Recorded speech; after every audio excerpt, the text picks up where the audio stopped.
E aí, gente, tudo bom? Tô aqui de volta hoje para falar um pouco sobre a vulnerabilidade que a função scanf e a função getS na linguagem C possuem.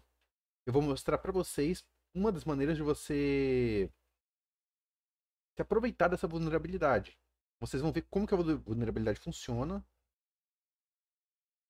e tomar como lição para não utilizar essas funções. Então vamos fazer o seguinte, vamos criar um programa aqui bastante simples. Include stdio.h.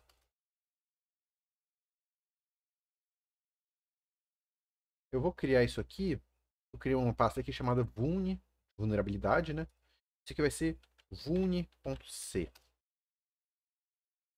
E eu vou fazer a seguinte coisa, um programa extremamente básico, só para demonstrar a vulnerabilidade dessa função. Então, vamos começar aqui criando uma variável inteira chamada x.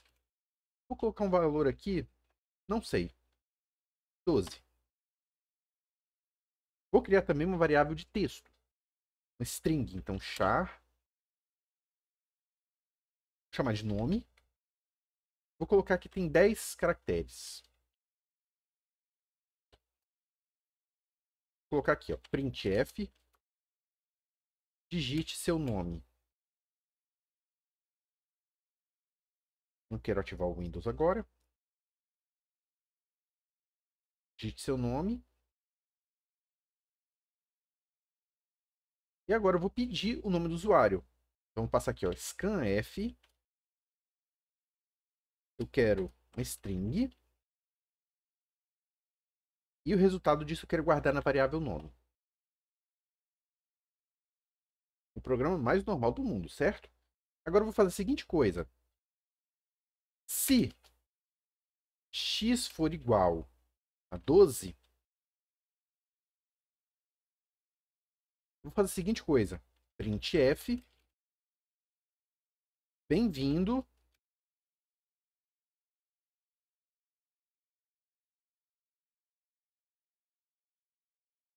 E aqui eu vou colocar o nome da pessoa. Que é nome. Se não, printf. Pera, o quê?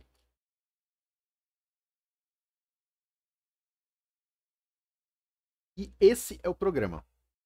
Eu crio uma variável x, eu inicializo ela com valor de 12. Eu crio uma variável tipo char, vetor de char, nome, 10, com tamanho 10. E coloco aqui, digite seu nome. E eu peço para o usuário digitar o nome dele. Se x for 12, que eu não modifiquei o valor de x em lugar nenhum no meu programa, ele vai entrar aqui, bem-vindo, vai escrever o nome da pessoa. Se não, se o valor de x for modificado, ele imprime isso aqui. Pera, o quê? Termina. Note que o valor de x não é modificado em lugar nenhum do programa. Então, em teoria, o programa nunca deveria entrar nessa segunda opção aqui. Então, vamos compilar esse programa. Está aqui, vuln.c, gcc, vuln.c, -o, vuln.exe, vuln. Digite seu nome, Rodrigo. Bem-vindo, Rodrigo. Funcionou perfeitamente. Certo? Do jeito que deveria funcionar. Agora, olha só o que acontece se eu colocar um nome, ó, Rodrigo. Aqui tem 1, 2, 3, 4, 5, 6, 7 caracteres, certo? 8, 9, 10.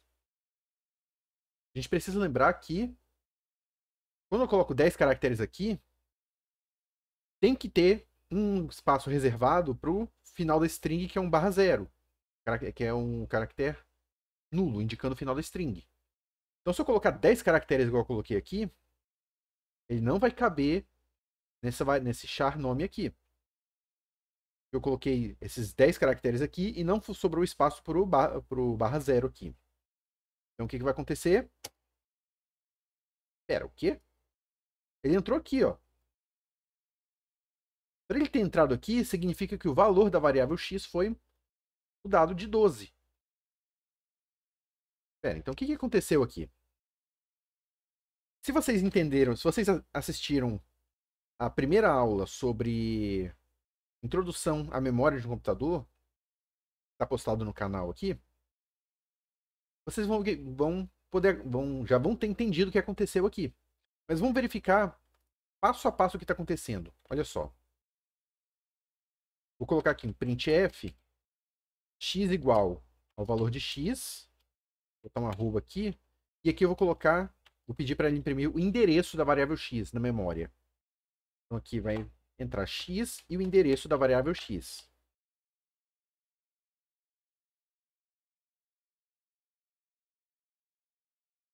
Eu vou também pedir para imprimir nome, %s,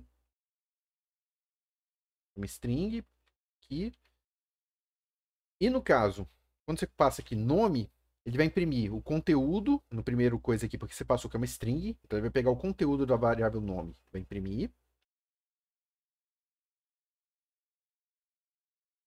E como a variável nome aqui, como é um vetor, a variável nome em si contém o endereço de memória do primeiro elemento desse vetor, que é o que a gente vai querer imprimir aqui, ó. Então vou botar nome aqui também. E eu vou passar isso aqui para depois que eu digitar as coisas aqui. Então, primeiro eu vou pedir para digitar. Ele vai imprimir o valor de x e o endereço de x, vai imprimir o valor de nome e o endereço onde se encontra o primeiro caractere dessa variável nome. Faltou colocar nome aqui também. Então, vamos compilar novamente. Rodar. Ó, Rodrigo. Ó, podia ter colocado os barra N aqui também para ficar mais bonitinho, né? Vamos fazer isso agora. Novamente. Digite seu nome, Rodrigo. Olha, x está valendo 12, está nesse endereço de memória aqui. A variável nome tem um valor Rodrigo e está nesse endereço aqui. Então, o que acontece com o scanf na hora que você digita, você vai digitando caracteres? Vamos fazer a seguinte coisa. Lembra que no final da string tem o /0 que eu falei? Que na verdade é um cara. Fica o valor 0 na memória. Ele coloca lá no finalzinho da string. Então, olha só, se eu escrever aqui, ó, Rodrigo, são 1, 2, 3, 4, 5, 6, 7 caracteres. 8, 9, 10. Se eu coloquei 10 caracteres na minha variável nome aqui, o /0 vai ficar no próximo endereço de memória depois da variável nome. Se a gente olhar aqui, ó, a variável nome começa em 32. Se eu somar mais 10, vamos lá, porque tem que lembrar que isso aqui é hexadecimal, certo? Então, 32, 30, vamos lá, começando aqui. 33, 34, 35, 36, 37, 5 até agora. 38, 39, 3A, 3B, 3C. 10 caracteres. E começando no 3C, a gente tem a variável x. Isso vai fazer o quê? Isso vai forçar que o caractere /0 fique na primeira posição que está sendo guardada a variável x. Então você está tendo uma interseção dos endereços de memória que eles estão sendo utilizados. O que vai acontecer é, na hora que eu colocar isso aqui, o caractere /0, que indica o final da string, foi sobrescrito dentro do endereço de memória da variável x. Então isso forçou com que a variável x seja mudada de valor. Isso é um problema sério. Então o que pode acontecer é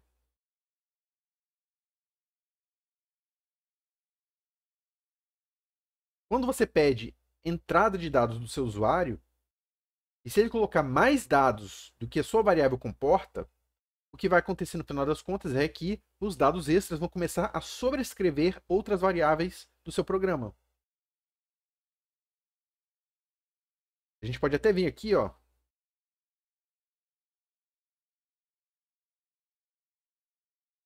E, por exemplo, else if x igual, vamos botar 77. Que aqui, qualquer coisa diferente de 12 que eu coloquei, a variável x tiver, vai acionar essa parte aqui. Pera, o quê?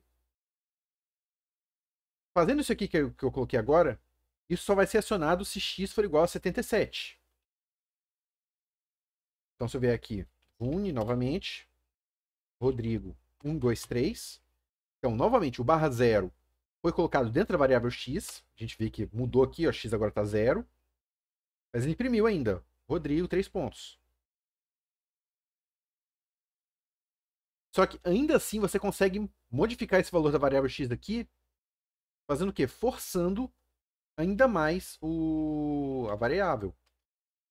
Vamos rodar aqui de novo. Rodrigo, 3 pontos.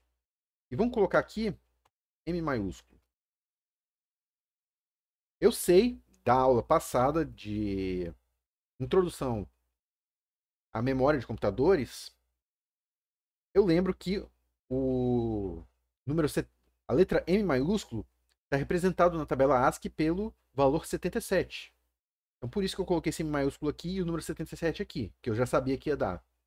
Então eu forcei aqui que o endereço de memória contenha 77 lá.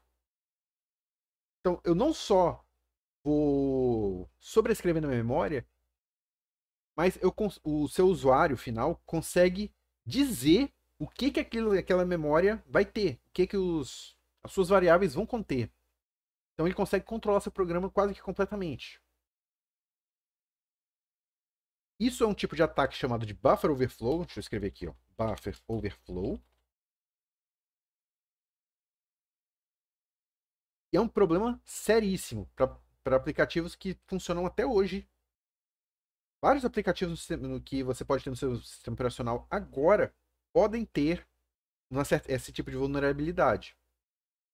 Normalmente, quando se encontra essas vulnerabilidades, rapidamente elas são corrigidas, mas você precisa de pessoas que encontrem essa vulnerabilidade e reportem ela, né?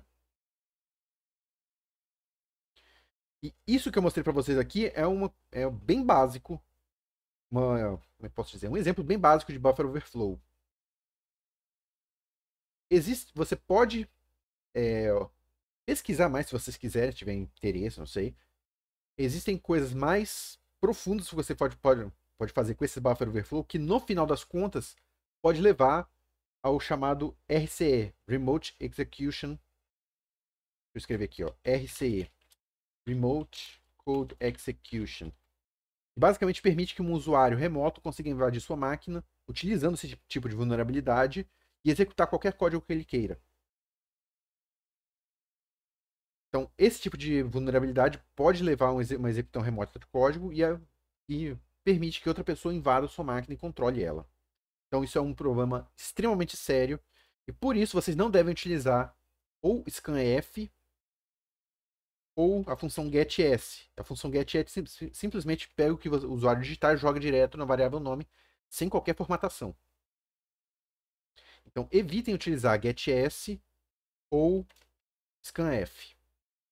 Se vocês querem utilizar uma coisa segura, utilizem, por exemplo, a função fgetS.